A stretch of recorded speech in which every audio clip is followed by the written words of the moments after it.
Party की कार्यक्रमों की चर्चा हुई है और निश्चित रूप से पार्टी को कैसे दिशा देनी उस बारे में बातचीत हुई है, क्योंकि मैं पिछले 2 दिन से उनसे मिल नहीं पाया था, विधानसभा का सत्र था और कल मैंने शाम को मिलना था, तो आज मैंने उनसे मुलाकात की और मुलाकात में कैसे अगली बार के लिए हमने किन किन मुद्दों को लेकर विधानसभा में उठाना है, जनता की अदालत में उठाना है, इन सब बातों पर चर्चा हुई। संगठन के गठन के लिए तो हाईकमांड विचार कर रहा है, उसमें कोई ज़्यादा चर्चा हमारे से मेरे नाम मैं तो मेरे लिए सभी बराबर है।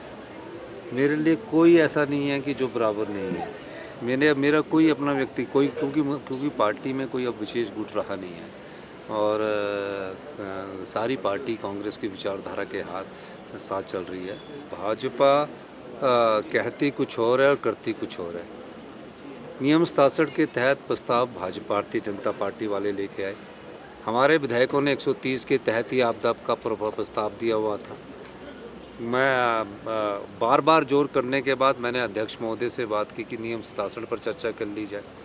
4 दिन तक चर्चा हुई। 4 दिन चर्चा करने के बाद जब उसका उत्तर देने की बात आई तो उत्तर के समय वॉकआउट कर गए और जो विपक्ष के नेता थे जो नियम 67 की बात कर रहे थे वो तो अंदर आए भी नहीं और हमने स्पष्ट उत्तर दिया है। अब केंद्र सरकार से हमें कोई स्पेशल रिलीफ पैकेज नहीं मिली।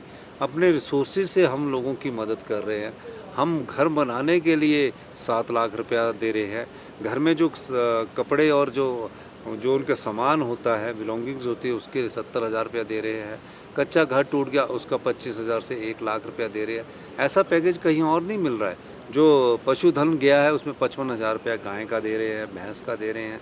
तो सब प्रकार से हम अपने संसाधनों से आर्थिक स्थिति ठीक ना होने के बावजूद भी कर रहे हैं। फिर भारतीय जनता पार्टी उस पर राजनीति कर रही है, वॉकआउट कर रही है, ये गलत बात है। होम सेक्रेटरी साहब से मुलाकात करूंगा तो आपदा के बारे में उनसे बात करूंगा और हम चाहेंगे कि हमें स्पेशल राहत पैकेज दिया जाए। आज ये क्लाइमेट चेंज का असर है, ग्लोबल वार्मिंग का असर है, आज हिमाचल में पड़ रहा है, आने वाले समय में और राज्यों में भी पड़ेगा।